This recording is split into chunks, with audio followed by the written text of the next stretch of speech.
Otep à tous, bien-aimés frères et sœurs. Le territoire de Walikale est libéré, complètement libéré. Le territoire de Walikale est libéré par les FARDC et les Wazalendo. Il y a deux grands territoires qui ont été libérés. Il y a Walikale qui fait plus de 23 000 km², à peu près la superficie du Rwanda, et il y a le territoire de Minembwe. Pourquoi les terreaux ont tenu à ce qu'ils puissent obtenir ces deux territoires-là, notamment Walikale? En fait, Walikale, c'est une zone, un territoire qui est à la frontière avec le fief de Katumbi et de Kabila. Et l'objectif de Kagame, c'est arriver à prendre cette partie-là, le Katanga, si j'ai bonne mémoire.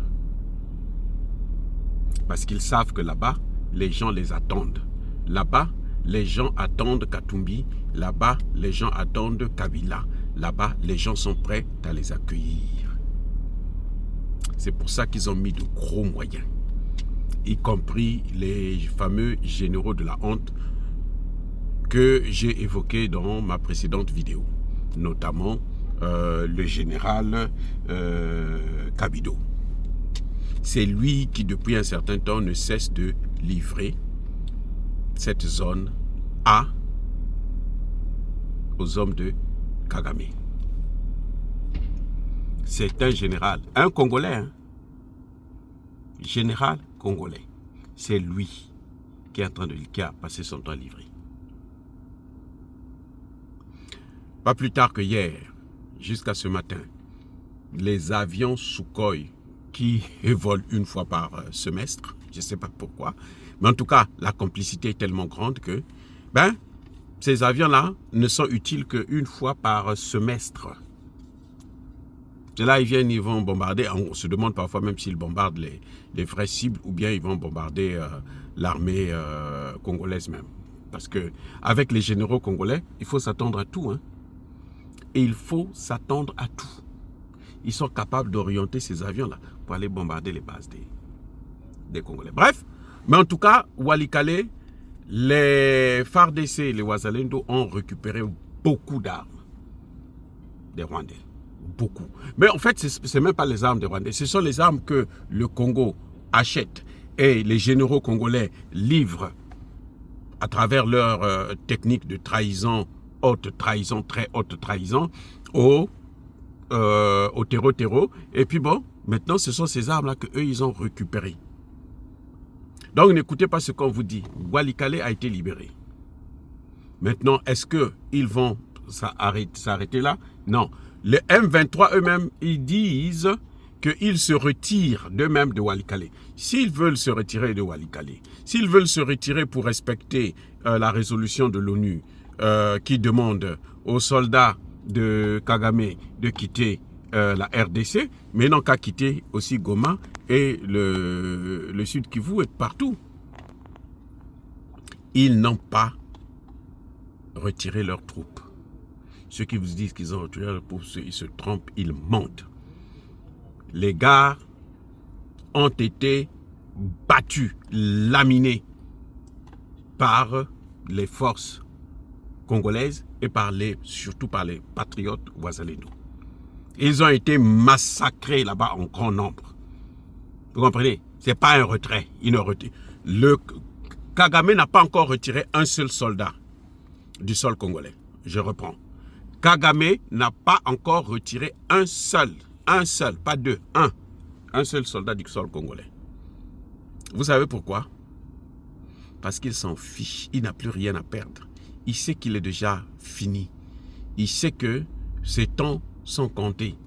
Donc il n'a plus rien à perdre. Si Tshisekedi ne profite pas de cette accalmie, de cette situation-là, pour réformer l'armée, pour renforcer cette armée-là, eh bien, on va continuer à compter nos morts. Maintenant, Walikale est libéré. Vous savez ce qui se passe? Enfin, on reconnaît qu'il y a un représentant, un député de la zone de Walikale, qui apparaît pour dire que non, il y a une crise humanitaire à Walikale, il faut que le gouvernement puisse intervenir dans 2 jours. Regardez comment ils sont bêtes, ces gens. C'est-à-dire que des fous.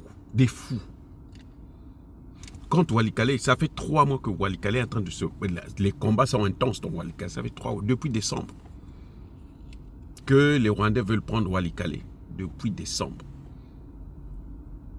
Parce que leur objectif, c'était atteindre la zone de Katumbi. C'est vrai, vous allez me dire qu'il y a beaucoup de matières premières là-bas aussi, d'ailleurs, sur tout le territoire congolais, il y a des matières premières. Bon. Et ici, là, notamment à Alphamine et à Bissié, il y a beaucoup de matières premières. Mais l'objectif de Walikale, la priorité, l'importance de Walikale, c'est que c'est Walikale qui peut leur donner accès au territoire qui est apprécié, ou plutôt Kabila et Katumbi sont attendus. Mais là encore, ils ont tapé à côté, c'est peine perdue. Ils ont besoin de reprendre encore à zéro. Mais en tout cas, pour l'instant, Walikale est complètement libéré. Walikale est dans les mains des forces armées congolaises et des Wazalendo. Les généraux qui continuent à trahir, puisqu'ils ne sont pas punis, bon, c'est normal qu'ils puissent continuer. Ça ne pourra que continuer comme ça parce que l'État congolais n'a pas encore pris des mesures radicales. Parce que Tshisekedi veut continuer de gouverner le pays avec la Bible dans la main. Bon, il se dit, lui, il est diplomate. Je ne sais pas ce que c'est que la diplomatie. En tout cas, nous, avec Poutine, on a appris une chose. Talk and fight. On parle, on négocie, mais on se bat. Mais Tshisekedi, lui, n'a pas appris ça. Tshisekedi, lui, il a appris seulement talk and never fight. Et ça, c'est dommage, c'est malheureux. Encore une fois de plus, bien-aimés frères et sœurs, le représentant de Walikale n'était jamais sorti pour demander à ce qu'on puisse renforcer les militaires là-bas. Pour demander à ce que, quand les militaires et les Wazalendo criaient qu'il y avait la haute trahison, notamment à Walikale, parce que les gens n'étaient pas, les généraux là n'étaient pas sérieux, on ne les a jamais entendus demander au président de prendre des sanctions. C'est ça qui manque justement en RDC.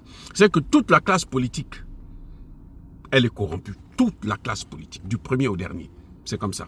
C'est pour ça qu'ils n'arrivent pas à gérer, à maîtriser cette situation-là. Parce qu'ils sont corrompus, mais alors d'une manière incroyable. Les amis, soyez bénis, soyez abondamment bénis par le Dieu des Kémites et par nos ancêtres évangélisés.